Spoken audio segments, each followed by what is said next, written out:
Get ready to unlock your full potential and change the trajectory of your life. This is the Steve Lags Unfiltered podcast.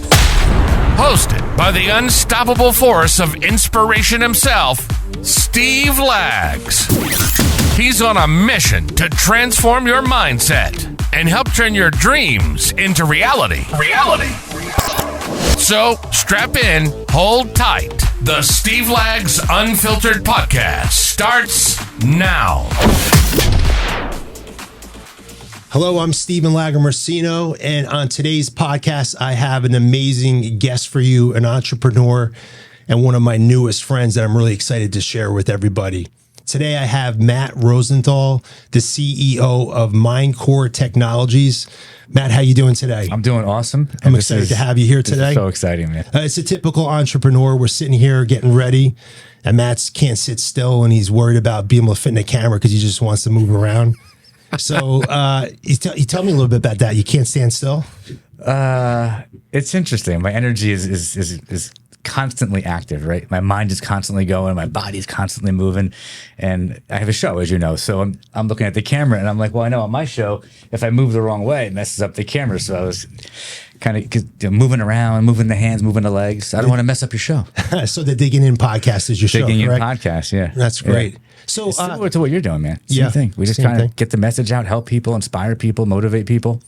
So tell me a little bit about Mindcore Technologies, and cool. I know it's an IT business, but you maybe could just tell me a little bit about that. Yeah. So we're cybersecurity, cloud, collaboration tools like Office 365. It's business to business, right? So it's evolved over the years from like break fix, one-man shop working out in my basement to multi-million-dollar company. I have clients all over the U.S., I have clients that have offices like globally. So we've really grown it, and we're a trusted advisor. We're a partner to our clients, right? And they rely on us. Especially with cybersecurity issues, like people don't know what to do. So we understand the issues and we solve the problems. Day-to-day IT support. Everything across the board. That's great, IT-wise. So you're the CEO. I am. All right, and maybe walk me through how you turn. Maybe that starts with just a dream, and then it becomes a goal and a reality. How does this happen? How do you make this happen? How I became the CEO? Yeah, how do you get there? I'm like the accidental CEO. Okay. Right? Because it's not something I wanted. It wasn't something I was striving for. Okay. It's funny because when I was younger, I was always successful at things that I tried to do, but I never took a typical path. It was always like, I felt like I had like a sixth sense. I would see things other people didn't see. I saw ways to be better, smarter, faster, more efficient. And I didn't do good in school. Did terrible in school. So I wasn't like a guy who was going to be a CEO of a company. I got like an 850 on my SATs, and I think I barely graduated high school. No joke, right? But that's not uncommon for entrepreneurs. It's not. And so later in life, as I began to kind of fall into this path, it was the result of many mentors, different jobs I had. And then something inside of me, I always felt like in any role any job I had, that I always saw things that my bosses didn't see, or I saw a better way to do it or a more efficient way to do it. So I was always getting in trouble. You're that guy. I was that guy. I was like, what are we doing? Why are we doing it this way? Like, why don't we just do it that way? Which you don't like. They probably told you go start your own business. They should have. Right. But I did actually. So at a certain point, once I got into IT, when I was, about 29 or so, I got into IT. I began to do side work, back in 99, 2000, 2001. Right. A side gig wasn't so accepted like it is now, but I had a side thing going, and it turned into like a decent business. Before I left corporate America, I was doing about $1 million a year on the side. Oh, wow. That's great. Gross on the side business. Sure. With my full-time job as an IT director in New York City. Okay. So, so if you could do $1 million in revenue as a side business, it still wasn't occurring to me. Like I still wasn't like, oh, I'm an entrepreneur. Oh, I can run a business. Like I had no idea. So growing up, was there any entrepreneurs in your family? Like, what did that look like? That's a whole show right there. No, my father died when I was 12. Okay. My mother didn't really have any vocation, so we lived off the government. We got checks, Social Security checks. My brother, myself, and my mother, so we all lived off of those checks. Right. Lived in this tiny little apartment, had nothing in a very wealthy town in Jersey. Right. So there was none of that. I didn't see that example. I didn't see anything. My grandmother used to tell me that my grandfather, I reminded her of my grandfather, entrepreneurial. He was the first guy to import those Vermont teddy bears back in like the 50s.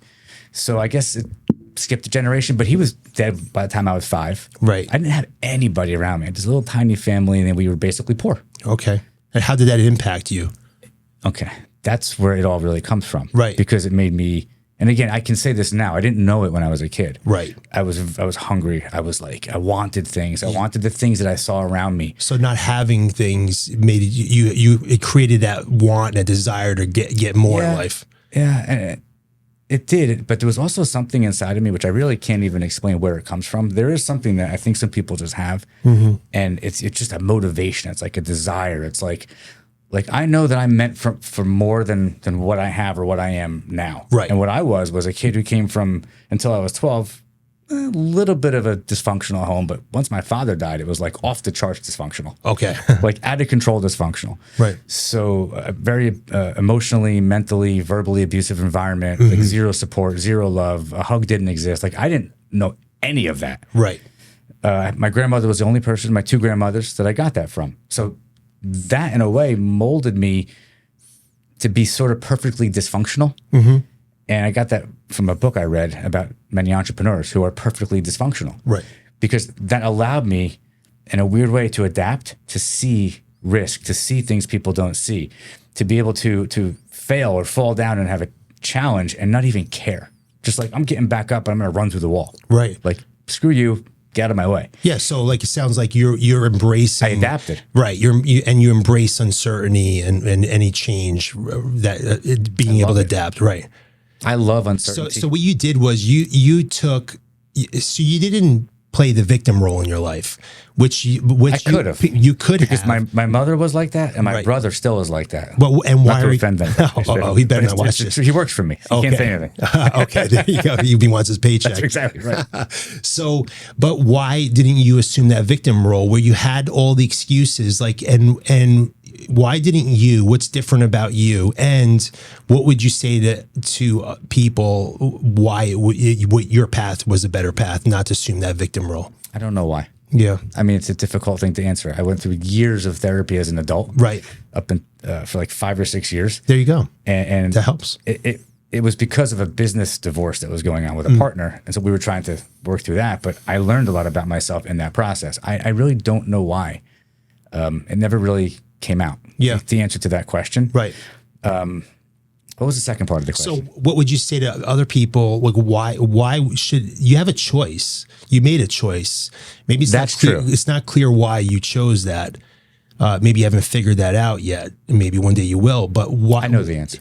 Okay. It just came to me. And okay, so that answer, and also in the second part of that question, I'm curious about what would you say to other people that have that choice? Because we're all faced with that choice at all different phases of our lives, like to be the victim, so true, or to take full responsibility, even when it seems totally unreasonable. So true. So tell me a little bit about that. There were times where I remember sitting like underneath our apartment building on top of the washing machine so that I wouldn't have to go back up into the apartment where this like sort of abusive environment was. And when you live a life like that, 14, 15, 16, no car, can't escape, there's a lot of time to reflect on what do I want my life to be like? Right. And I do remember a lot of like, I'm not going to live like this and I'm not going to bring up my own kids like this. Yes. And I'm not sure why I said to you before I don't know the answer, because this really is the answer. Yeah. I just had to kind of go a little deeper to get it out there for you. This is what I do for you. Don't send me a bill for this. Because I have thought about this. And I didn't want to, I knew that I had the potential to get out of the way that I was living as I got older. I didn't know the path. I didn't see it clearly. I didn't know how. I just knew I was going to get out of it. And I knew that I was going to be, quote unquote, successful. Right. I didn't want to live the way that I was living. And that was very, very, I mean, that drives somebody. Yes. But it could have gone the other way. I could have just like rolled over and said, oh, I give up, and I could have been a victim. You're right. I think more people do that than do what I did, which was like, F this. There's no way. Like, I'm not going to live my life like this. Yes. And all through my teens, 20s into my 30s, if I listed every job I had, if I listed everything I did to make money, like I outworked everybody in every job I ever had, and I was never the smartest guy in the room. Mm-hmm. It was just, I wanted a different life. And it wasn't until I was about 35 when I told you about having the side business that I actually felt for the first time what it was like to have some money in my pocket. Yeah. And it was a really good feeling. Right. You get a taste of it. Because I was like 35 and I had lived my entire life never having that for myself. It was always through friends, vacations with friends, friends' houses, friends, the parents taking me away. It was never something that was mine. Yeah. And it took me a while because you get imposter syndrome. Mm-hmm. It took me a while to actually, a long time, to be like, wait, I'm working and working and working. It's happening, but it's real. It's mine. And this is really who I am because I still, in my mind, and to this day, still do a little bit, identify as the poor kid. Yeah. Okay. In here, I'm still the poor kid. Yeah. Which is why I'll never stop working. Right. There's no retiring for me ever. That's awesome. I tell people that too. What happens when you get a bunch of money? It's like all of a sudden it's different now. It's like, well, I don't want to lose what I got. Right. You can't stop. And it becomes more. So, well, it becomes more than money. That's okay. I got so many things to ask you and so many things to talk about. You've given me so much here. But real quick, like within like I'm talking to the kid who grew up like that. In a couple sentences, why should people elect not to be the victim and take control of their life? Why is that beneficial? A couple sentences. When you play the victim, the answer's in the question. When you play the victim, you're giving up control. That's right.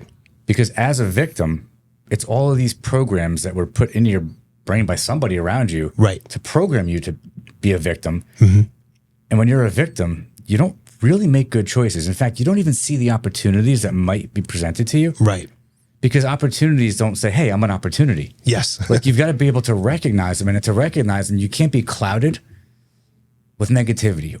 And so when you think as a victim, there's so many negative emotions and there's so much negative energy that come with thinking as a victim that you can't see. You and I could look, you could be a victim, you could think like a victim, and something could be right here, and you and I would see two totally different things in front of us. That's correct. When you're a victim, you can't see what you should see. If you want the outcome to be positive, if you want to move forward, if you want to see failure as an opportunity rather than failure as a loss. Right. It's all programmed into your mind. And I will share with you that if you look at me and my brother, we came out of the same household, two completely opposite people. Mm-hmm. He walks this earth as a victim. Okay. It's very uncomfortable to even be around for me. Right. Because it's like nails on a chalkboard. Because he doesn't want to change. Yeah. So if you have somebody who's a victim and doesn't recognize it and doesn't want to change it, that's like the worst combination. Yeah. And you know, did I answer your question? Yeah, but you didn't. It took you more than 2 sentences. It's impossible, man. I'm learning that. Okay. I warned you. I'm going to give you a shot clock here or something. I'm only kidding with you. But and also, we're both parents of daughters, right? We both have daughters. Yeah. And being a parent and demonstrating the right mindset for our children is so important, because if they watch us play the role of the victim, what are they going to learn to do when they as they grow and ultimately become adults? Back to what you were saying about belief. I'm curious what you think about this. So when I'm in a room, I used to look for the smartest person in a room. And they always say you don't want to be the smartest person in a room. That's right. But then I've realized something even more important. It was about belief. And what I learned is the most successful and happiest people are usually the person that has the highest belief in a room. And when I meet really super successful people, and I hear about their unreasonable belief in what they thought they can achieve, it's really was the secret, not how smart they were. Because if they had the high belief, then they would make the commitment to pursue the goals that they had, whatever type of goals they were, because they believe they can do it. So they believe the sacrifice was worth it because they were going to get the reward. But if they really didn't have confidence in that they can actually accomplish it, or belief, then we're hedging ourselves and we're not fully committing. We got 1 foot in, 1 foot out. What's your thoughts about that? I have a lot of thoughts. So start the shot clock. Yes. All right. So you're 100% right. What I've been able to do and what I'm even doing now as I turn 51 and I'm just hitting my stride, it all stems from the belief in myself. But where did that come from?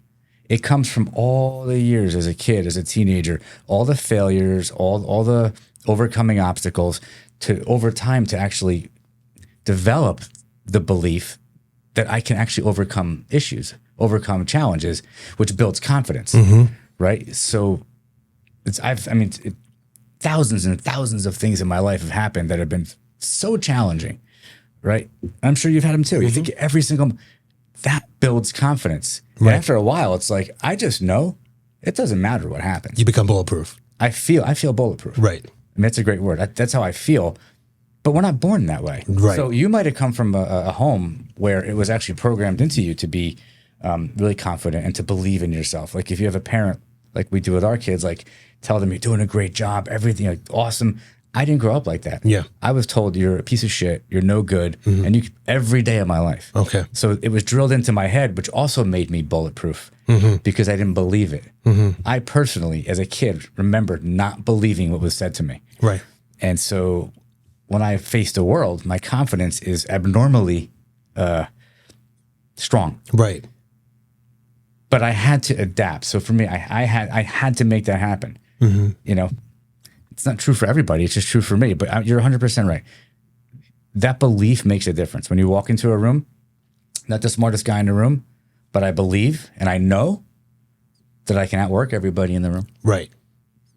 That's what I've done. How important is work ethic? Like, you know, when you think about so some people will hear what you just said and say workaholic.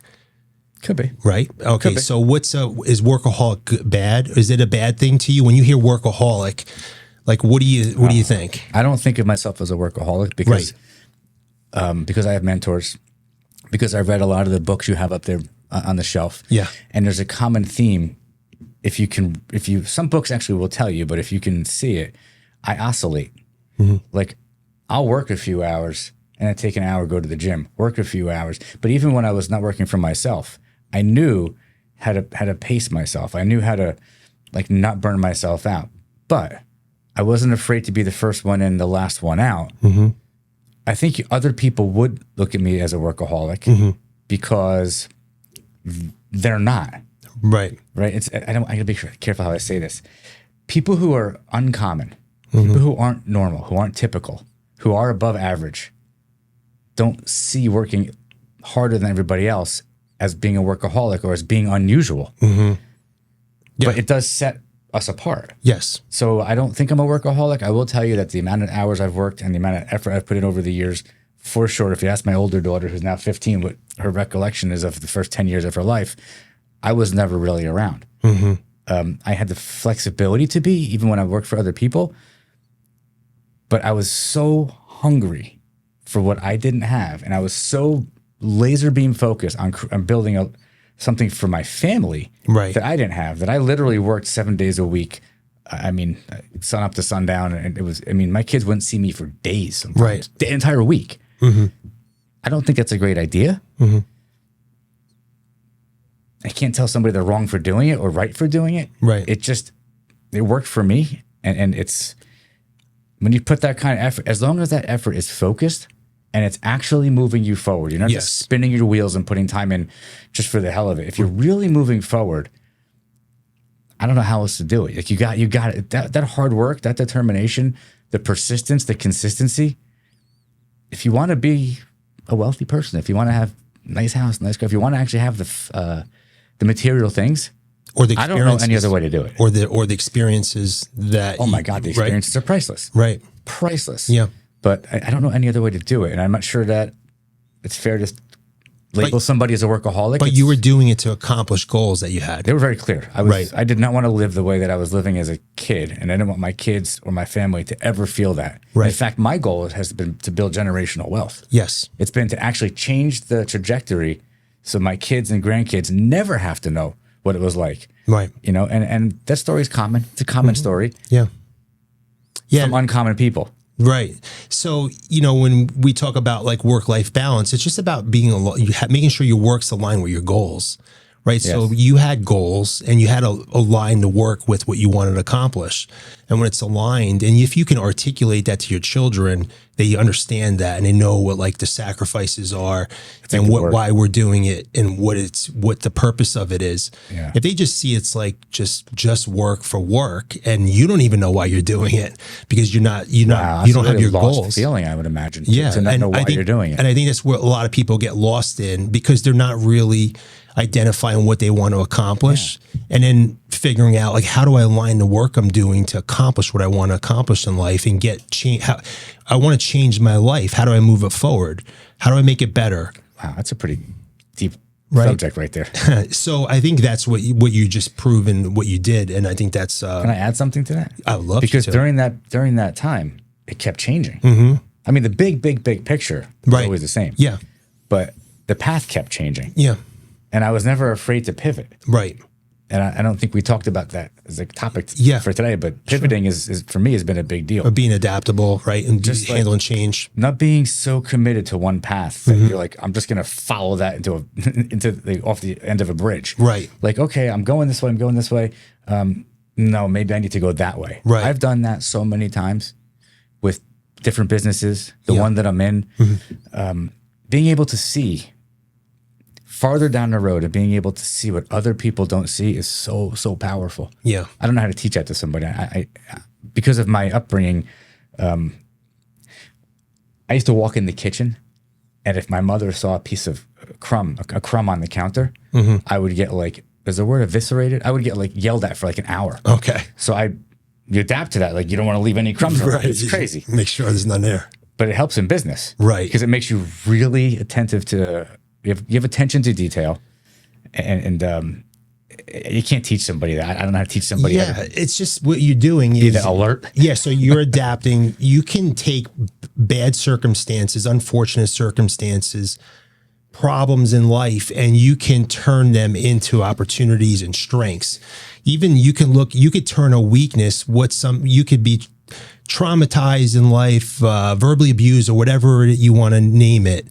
But that you can view that as a weakness, but you can learn from that and turn it into a strength. Of course. And you could use that as a tool and a resource in life, and which is what you're showing. 100%. Yeah. But I mean, talking to the kids, it's like, how do I teach my kids? My kids will never know what it was like, and nor should they, to experience my life. Their life has been very different. Yes. So I do it through, they still see me very committed to work. Right. They see the choices I make. What do you do? Communicate that to them? I do. That's great because we do too. I'm curious, like, what are some of the things you guys are talking about at the dinner table, or just when you're passing, so that they understand what that looks like, so they're understanding your work ethic and why you're doing what you're doing. I don't know that I ever tell them why, but I'm very aware of trying to share with them accountability is important. Yeah. For them, schoolwork is an easy way for us to use the schoolwork to show, no, don't get on the iPad and start playing Roblox and FaceTiming with your friends. You need to have your most important things, like have the list of things you got to get done today. You got to get done this week. So on a Sunday night, it's like, what's the week look like? Right. What's the plan for the week? What's the schedule for the week? What homework? What assignments? And it's all got to be done. They don't always listen. But then there's actual follow-up. There's actual accountability. It's like you don't just say it and then move on because the world doesn't work that way. Right. You have all these employees here. I have employees. My kids have to learn that there aren't just rules and there aren't just ways of doing things. There are rules and ways of doing things that actually work. Right. So being accountable, extreme accountability, extreme ownership. Don't be lazy. Right. Don't think lazy thoughts. Right. We actually say those things, and I actually talk about those things. Yeah. As you know, our daughters have a common interest, which is how we actually met. Yes. And that interest is really good at teaching the good habits of resilience. I couldn't think of the word. That's a great word. It teaches resilience. It teaches the consistency. It teaches the hard work. And we're talking about equestrian. I didn't want to speak for you. So the kids ride horses. Yeah. They compete. They jump. Yeah. It's a lot of work. Yeah. My younger daughter does it. Takes a lot of courage. I wouldn't do it. I wouldn't do it either. Fall off the horse, I'm done. Can't kill the golden goose. Yeah. Have you ever ridden a horse before? I've ridden a like, on a trail going like a mile an hour. I own a horse, but I've never literally sat on a horse, period. And I'm not We've had 3. I've never sat on any one of them. yeah, I'm not allowed to. Too big. Yeah. Well, that's Your daughter says no, you can't go on the horse. yeah. I don't even bother. I pick my battles. I'm with you. So for us, That's how we teach it. Yeah, It could be sports. My kids don't do sport. Well, the equestrian's a sport. My older daughter, straight up, her thing is academics. She's brilliant at like just normally like she's just smart, straight A's. I want to take some credit for the fact that she doesn't have to be told to study. She just studies. She works at it. Like she will literally like, she's self-driven. She wants to be a straight A student. Maybe it's because she's seen me the way I work over all the years. We've talked about it, and she doesn't know the answer. She's 15 years old. Right. But there's got to be something to the way she was socialized and the way she saw me working and working and working. The work doesn't bother her. Right. And that's a great thing. the thing with me. Like the work, I love the work. Right. Like I love the productivity. I love like accomplishing, building. Yes. Right. Having creating. Yes. You know? Right. So I try to teach the kids. Yeah. Yeah. We just talk about earning everything. Like nothing just happens. We're not entitled to anything. It's everything's earned. The iPad, it's earned. You earn the iPad time this way. Like we're try that. Why is Dad traveling? Dad's traveling so we can earn to these opportunities. And also we talk about impacting other people and helping other people so that they learn that look, you're going to become successful by helping other people in this world and caring about people, not by just being selfish. Givers get. Did you ever hear that? Yeah. Givers get. It's totally true. Yeah. It's a universal law. Man. That's right. Yeah. It really, I believe in it. What do you define success as? Like when you think about, all right, you've had success. How do you measure success in your life? What do you define it as? Because that looks different for everybody. It does. It's changed over the years. So earlier I mentioned when I was younger, I was just focused on making money. Right. And I'm still focused on that. Yeah. We're a little transactional and it's finance. And right.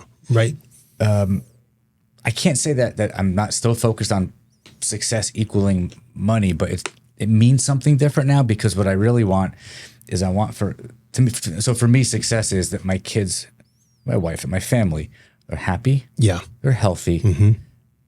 And for me to be able to create financial freedom makes it easier to be happy, healthy, and experience joy. And that is not to say that you need a ton of money to have those things. Right. I've had nothing. I've had a little bit. I've had a lot. Right. I'd much rather have what I have than to go back to having nothing. Sure. But at every single level, what I saw success as, when I reached what I thought was success, I'm like, oh, well, this is good, but I want more. Right. And it's hard to calibrate that because because of that childhood, I don't know for me that I'm ever going to reach a point where I say I've fully reached my potential and I'm as successful as I could be. Right. With emotionally, physically, I go to the gym, a lot. So there's success health wise, physically. Right. There's spiritually. Right. I'm not religious, but I do believe in energy and I believe in spirituality. Yes. And so I work on that every day. Right. I listen to stuff, guided meditations, and all of that collectively. For me, it became when I began to feel almost like this joy you have in your heart with everything around you. Right. And it's a little corny, but this is true. Yeah. Where I live, there's a little bridge outside my house. I live in a place called the Bridges, right? So we go over the bridge, but when you stand there and look at it, every night walking the dog around 7:30. Right now it's September. It's a great time of the year. I stop and I'm like trees, water, sun is setting, and it's like I could feel it. It's very impactful. Right. That's success. Yeah. Being able to like enjoy the moment. Experience the stuff around you. Yeah. Without, and I can always think back, and in 2 seconds I can feel what it used to feel like to worry because I had no money, I couldn't pay bills, I had nothing, so that's always in the back of my mind. So it makes me very grateful for everything that I've got, and that's success. Right. Being grateful also equals success. Yeah. Somebody could listen to this and they could be like, well, it's talking about it, it's always related to money. It's hard for a lot of these things to not be related to your finances because the finances, the more you have, the more it does make it easy to do the things I'm talking about. Right. But somebody, was I watching? I was watching Steve Harvey the other day, that 10X thing he did a year ago. And he said something very interesting about when you fly in coach, you don't feel like you're missing anything. But the second you fly in first class, it's very hard to walk back to coach. Yes, right. And he said it and he was joking, but it's also true. Yeah. It does. It gets to be like, oh, at different levels, you become to associate, you begin to associate success with different things. I feel very fortunate that we can have good quality food. It sounds kind of corny, but like knowing that we're really eating good quality fruits and vegetables, not everybody can do that. Some people really struggle and they're not fortunate enough to do that. What I say to those people is there's nothing stopping you. That's right. And it could be the victim mindset that's stopping you from reaching your own potential, but there's really nothing stopping you. And it's easy for me to say right now, but I've been there. I've been the guy that's had nothing, lived really like without. I found a way. Yes. And that if you're resourceful enough, you can find a way to reach whatever you consider success. Very long answer, but I wanted to speak to everybody who is at different levels. Yeah, that's awesome. And, when you think about potential, if you work to fulfill your potential, today's potential is here, then you work to fulfill that. And all of a sudden tomorrow's potential is there. You work to fulfill that. So your potential keeps increasing. It's just like an infinite game. It's you're either growing or you're dying in life. It's one or the other. Yeah. And so like, it's your choice. Am I in growth mode or am I sitting waiting to die? Yeah. It's one or the other. You're never like doing neither. It's not possible. You know what I got? I see your 10X stuff is everywhere, but I got from Cardone. Yeah. If you're not growing, you're contracting. Yeah, that's right. And I think about that all the time. I lose one client, it drives me nuts. Right. But what I remember and what I calibrate is that's just that. But the action, the effort, the amount of stuff that I'm putting out brings me in more than I might be losing. Right. So it's easy to get caught in this like loss mentality, which creates contraction. The second your mind goes there, you got to like stop, pause, like catch yourself, because if you stay there for too long, you're in trouble. Right. Like in business, you're in a lot of trouble, but it could be in a relationship. It could be anything. Yeah. Like you can't be in loss. You can't be in doubt. You can't be in lack, or you're in like deep shit. Like you really got to catch yourself. Yeah. Not easy because everybody's programmed. If you watch TV or you listen to anybody, we're programmed to have just enough. Right. Yeah. We're programmed. But just enough isn't enough. That's right. Because when it's not there, all of a sudden, oh, shoot, savings is gone. That doesn't account for things that don't go according to plan. That's right. And things don't go according to plan. Like a lot. Right. Yeah. One of the last questions I have for you is, what's a 5-year goal for you? Like, where do you see yourself in 5 years, or do you have a goal that you're looking to accomplish over the next 5 years? I'm going to cheat. So I was watching this Steve Harvey thing I was telling you about. Okay. And it was at that 10X conference 2 years ago. And Cardone says to him, what was that thing on your phone? I think I told you this, but he said, what's that thing I saw on your phone? So he makes him bring his phone out and he shows us a vision board. Yeah. I've never done a vision board. Okay. He holds up his vision board and I'm like, damn, that's powerful. Okay. So I made my own. Okay. I put it on, and this is the answer to your question. Can I see it? We can hold it up, but I got this idea from him. Now for me, this is very realistic for me. In the next 5 years, I want to be at $100 million. Okay. Right? Part of that is going to be a $25 million real estate portfolio. Great. It seems like a big number if you don't have any real estate, but I'm on the way. I've been working on it for years. So yes. it's within the next 5 years, I'll have that for sure. It won't even take that long.